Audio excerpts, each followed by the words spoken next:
Why should you watch Twin Peaks? It's a very rewarding show to watch, and that you should give it a go, even if it's maybe not to your tastes at first, because there's a lot to dig into and a lot to enjoy about it and a lot to consider.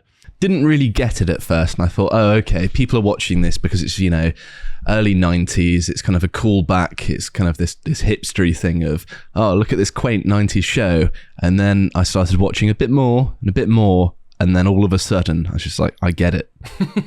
It clicks for you, doesn't it? It does. It's like putting on an old pair of boots that just fit right.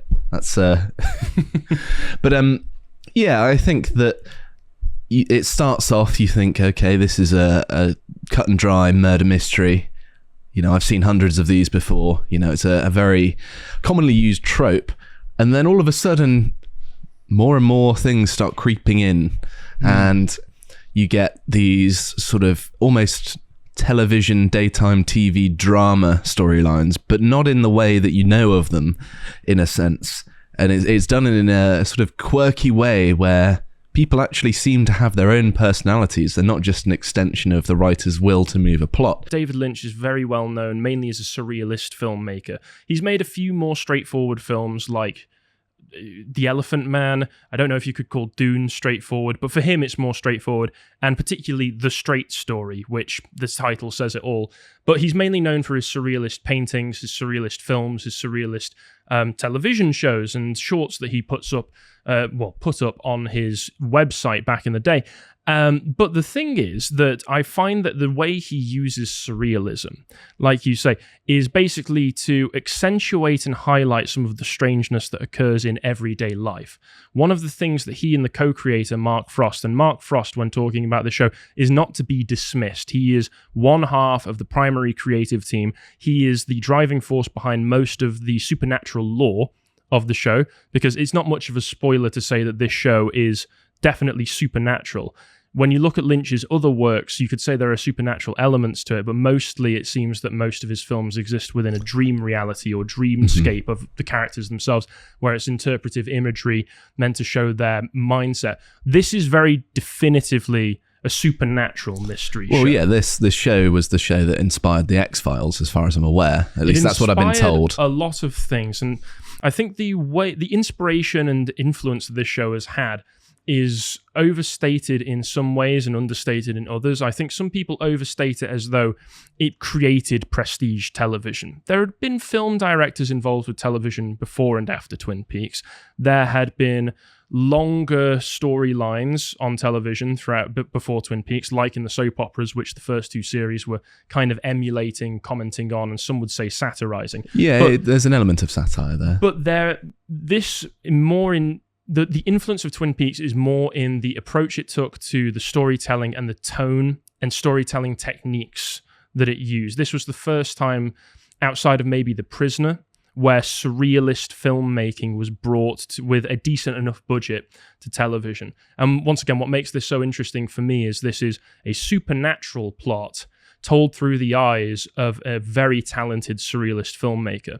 And the way that he creates the supernatural using filmic techniques, like the most notorious one would probably be the use of backwards talk in some of the supernatural areas that the show takes place in, creates a feeling unlike any other supernatural show or film that I've ever experienced, and really helps to highlight and give that feeling of otherworldliness, of the peculiar, the perplexing, and the alien.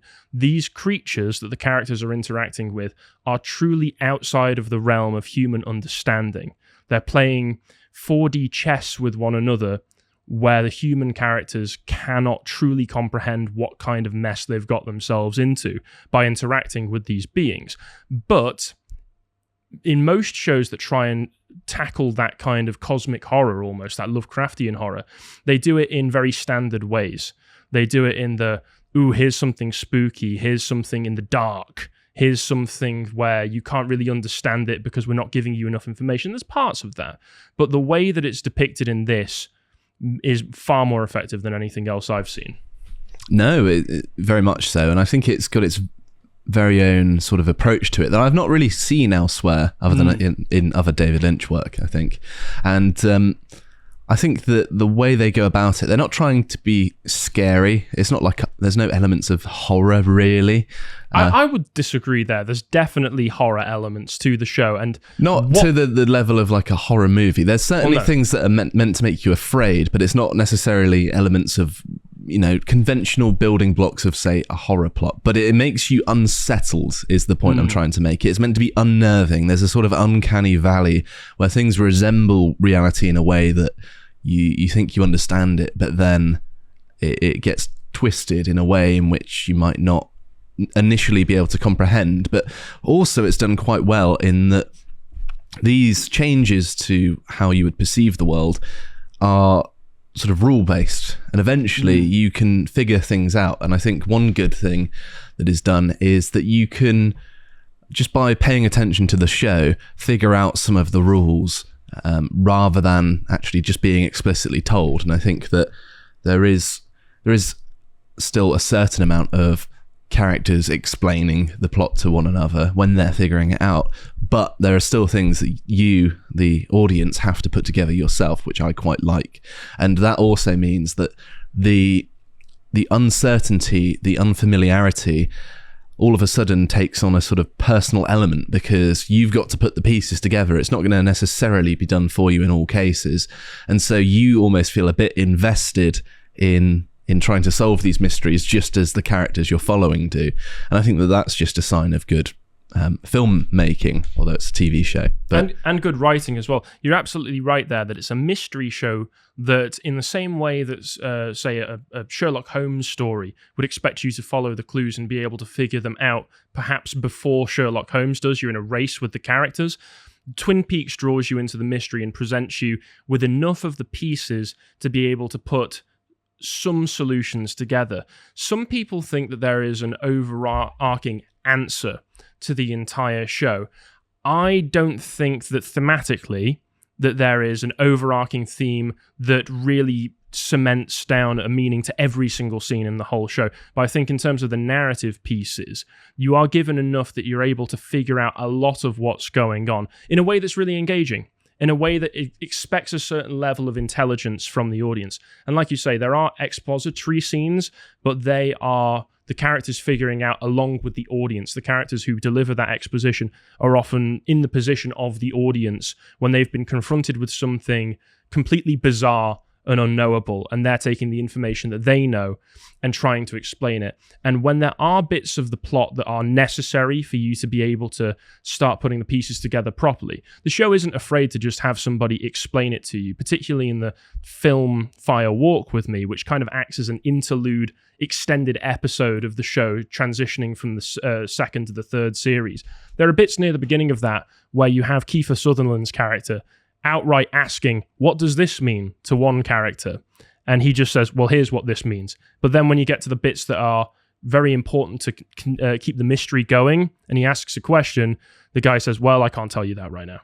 And it makes sense within the context of the plot, but it really helps to pull you as the audience along and highlight the things that you should be paying attention to and throwing aside the bits that aren't as relevant to the overall story. It is also worth mentioning as well that the mystery element, sometimes in a show, in an effort to bring everyone along with it, it makes the mystery so easy as to be a bit dull. But there were situations in my first watch of Twin Peaks whereby a character would have figured something out and would be explaining it, and I had all the pieces to do that myself, and was like, oh, that's how it all fits together. Yes. And that happens a few times actually, and that's really quite exciting to have that in a show, because normally I'm, watching a film, because they're formulaic, because they're for quite often the lowest common denominator, they make it very accessible, and therefore it's not necessarily particularly mentally stimulating to try and figure it out. But in this show, there's a fair amount of that as you're going along, and it keeps you invested in what could otherwise be sometimes a slow building show. Especially in the third series. The third series opens in a very, very slow way, where all of the scenes that you're being presented seem like they're completely disconnected from another, telling completely different stories that could never overlap with one another. But then by the time you get to the end of the show, at least the end of part 17, because series 3 is an 18-part extended film, really, that's more structured like a novel than a typical television show. You see that all of those early building blocks were the foundations the rest of that series has been built on, and a lot of it is quite straightforward and makes sense if you're willing to put in the time to be able to see how they all fit together yourself. And with the mystery aspect of it as well, I think sometimes people accuse Lynch and Frost of approaching it with a bit of a gung-ho attitude where they were just making stuff up as they went along. The central mystery of the show to begin with is who killed Laura Palmer? Laura Palmer being the prom queen, the hometown girl right behind me, beautiful young woman played brilliantly by Cheryl Lee, who is turned up murdered, dead, wrapped in plastic. And the entire town is shocked by this. Everybody in the town seemed to love her, but she had this darker side to her that a lot of people knew about but were keeping to themselves. And the show is following that mystery. The show's producers, the television network, halfway through the second series, forced them to reveal the killer much earlier than they would like. Some interviews contradict and say that Lynch and Frost would never have revealed it if they'd had their way. I disagree with that, if only because Mark Frost, more than Lynch, seems to be a man who wants to provide some definitive answers to the mysteries of the show while leaving a lot of the threads open. That's what this book here, Twin Peaks: The Final Dossier, which was released right after the end of the third series, does.